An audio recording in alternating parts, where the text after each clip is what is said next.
Okay sir, ఒక call తీసుకుందాం. కడప నుంచి ఉన్నారు. హలో హలో మేడం, నమస్తే మేడం. అండి, మీ పేరు? Maheshwari madam from Kadapa. Sir వింటున్నారు, మాట్లాడండి. నమస్తే సార్. ఈ బ్యాంక్ కోచింగ్స్ కి ప్రిపేర్ అవ్వాలనుకునే వాళ్ళు ఎక్కడ, ఏ కోచింగ్ సెంటర్స్ ఎక్కువ ఢిల్లీ అలా వెళ్తే బాగుంటుంది అన్నారు. ఎక్కడైతే బాగుంటుంది సార్ కోచింగ్? మా బ్యాంక్ ఎగ్జామ్కి మీ ఊరికి దగ్గరలో ఉన్నది ఏదైనా ఒకటి మీరు సెలెక్ట్ చేసుకోండి. ఢిల్లీ దాకా వెళ్ళాల్సిన అవసరం లేదు. ఇది చిన్న ఎగ్జామినేషన్. సివిల్ సర్వీసెస్కి అయితే మీరు ఢిల్లీకి వెళ్ళినా ఒక అర్థం ఉంటుంది, కానీ బ్యాంక్ ఎగ్జామినేషన్కి అంత వెళ్ళవసరం లేదు. మీ ఇంటిలో కూడా కూర్చొని మీరు ప్రిపేర్ అవ్వచ్చు. కాబట్టి అనవసరంగా ఎక్కువ డబ్బులు మీరు ఖర్చు పెట్టాల్సిన అవసరం లేదు. ఓకే, సో మీకు సరైన గైడ్ని మాత్రం మీరు వెతుక్కోవాలి. ఆ గైడ్ అనేది మీకు మీ దగ్గరలో ఉన్న బ్యాంకులో పనిచేసే వాళ్ళని, కొత్తగా రిక్రూట్ అయిన వాళ్ళని వెళ్ళి కలవండి. వాళ్ళు చాలా అమూల్యమైనటువంటి గైడెన్స్ అనేది మీకు ఇవ్వగలుగుతారు. అవి దృష్టిలో పెట్టుకొని మీ ప్రిపరేషన్ కనుక చేస్తే సరిపోతుందమ్మా. సార్, మనం ఇప్పుడు బ్యాంకింగ్ సెక్టర్లో గవర్నమెంట్ అంటే ఐబీపీఎస్, ఎస్బీఐ గురించి మాట్లాడుకున్నాం.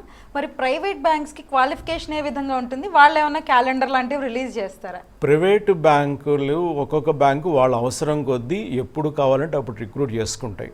వాటికి నిర్దిష్టమైనటువంటి ఒక క్యాలెండర్ కానీ, మనకి ఏ విధమైనటువంటి ప్రయర్గా ఇన్ఫర్మేషన్ కానీ ఉండదు. ప్రతి సంవత్సరం కూడా ప్రతి ప్రైవేట్ బ్యాంకులో కూడా నోటిఫికేషన్ వస్తుందన్న గ్యారంటీ కూడా ఏమీ లేదు. సో మనం తరచూ ఈ ప్రైవేట్ బ్యాంక్స్ యొక్క వెబ్సైట్స్ని మనం చూస్తూ ఉంటే వాళ్ళు ఏదైనా నోటిఫికేషన్ ఇస్తే అది మనకి తెలుస్తుంది. అలాగే మనకి టైమ్స్ ఆఫ్ ఇండియాలో ఎసెంట్ అని వస్తుంది బుధవారం. అలాంటి ఆపర్చునిటీస్ ఏదైతే ఉంటాయో ఎంప్లాయ్మెంట్కి సంబంధించింది, అలాంటి వేటిల్లో వాళ్ళు నోటిఫికేషన్ అనేది ఇవ్వడం జరుగుతుంది. కానీ మనం వెబ్సైట్ చూడడం ద్వారా మనకి ఇన్ఫర్మేషన్ అనేది త్వరగా మనకి రీచ్ అవుతుంది అంత. కాబట్టి అక్కడ వాళ్ళు రిక్రూట్ చేసేటువంటి పద్ధతి కొద్దిగా వేరుగా ఉంటుంది. మనకి నేషనలైజ్ బ్యాంక్స్, ఎస్బీఐ వీటిలో రిటర్న్ టెస్ట్కి మనకి ప్రిలిమ్స్, మెయిన్స్ అని ఉంటుంది. అలాగే ఆఫీసర్ల ఉద్యోగాలకి మాత్రమే ఇంటర్వ్యూ అనేది ఉంటుంది. కానీ ప్రైవేట్ బ్యాంక్స్కి వాళ్ళ రూల్స్ వాళ్ళు పెట్టుకుంటారు. వాళ్ళకి రిటర్న్ టెస్ట్ కన్నా ఇంటర్వ్యూ మీద ఎక్కువ రౌండ్స్ అనేది ఉండడం అనేది జరుగుతుంది. ఓకే సార్, శాలరీ విషయంలో ఏ విధంగా ఉంటుంది సార్ డిఫరెన్స్? మనం శాలరీ ప్రైవేట్ జాబ్ కన్నా పబ్లిక్ అండర్టేకింగ్ అంటే బ్యాంక్స్లో ఎక్కువగానే ఉంటుంది. సో ఇందాక నేను చెప్పినట్టు మన స్టార్టింగ్ శాలరీ ఒకటే కాదు, కెరీర్ మొత్తం మీద కూడా బ్యాంక్స్ ఇచ్చేటువంటి ఫెసిలిటీస్ ఏంటి అనేది మనం కంపేర్ చేసుకోవాలి. సో అలా చూసుకుంటే కనుక నేషనలైజ్ బ్యాంక్స్కి మనం మొదటి ఓటు వేయాల్సి ఉంటుంది. ఓకే సార్, ఇప్పుడు వేటికి ప్రిలిమ్స్, మెయిన్స్ మాత్రమే ఉంటాయి. ఇంటర్వ్యూ ఏ స్థాయి దగ్గర నుంచి స్టార్ట్ అవుతుంది? క్లరికల్ ఉద్యోగాలకి ప్రిలిమ్స్, మెయిన్స్ కూడా ఉంది. ఆఫీసర్ ఉద్యోగాలకి ప్రిలిమ్స్, మెయిన్స్తో పాటు ఇంటర్వ్యూ కూడా మనకి ఉంటుంది. అంటే ఇటు ఐబీపీఎస్లో కానీ అటు ఎస్బీఐలో కానీ. Okay sir. సార్, మోడీ గారు వచ్చిన తర్వాత క్లరికల్కి ఇంటర్వ్యూస్ తీసేశారు. రైట్. సార్, ఇప్పుడు అంటే ఎగ్జామ్ దగ్గరకు వస్తున్నప్పుడు స్టూడెంట్స్లో ఒక భయం ఉంటుంది ఏదైనా ఎగ్జామ్కి. సో టైం ఏ విధంగా మేనేజ్ చేసుకోవాలి సార్? అప్పుడు స్ట్రాటజీతో ప్రిపేర్ అవ్వాలి. ఇది మన అకాడమిక్ ఎగ్జామ్స్ లాగా చివరి నిమిషాల్లో ఏవో కొన్ని ముక్కును పట్టేసుకుని ఇక్కడ మన ఎగ్జామ్లో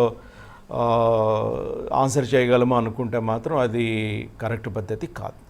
ఒక స్ట్రాటజిక్ ప్రిపరేషన్, సిస్టమేటిక్గా మీరు ప్రతిరోజు కూడా మీ బ్రెయిన్కి ఆ ఛాలెంజెస్, ప్రతి ప్రశ్న కూడా ఒక ఛాలెంజ్, ఆ ఛాలెంజ్ని ఎలా అర్థం చేసుకోవాలి, దానికి సంబంధించినటువంటి సొల్యూషన్ మన బ్రెయిన్లోంచి ఎలా తీసుకురావాలన్నది అలా ఆలోచించడం అనేది అలవాటు చేసినప్పుడు మీకు ఎగ్జామినేషన్లో స్పీడ్ అనేది వస్తుంది.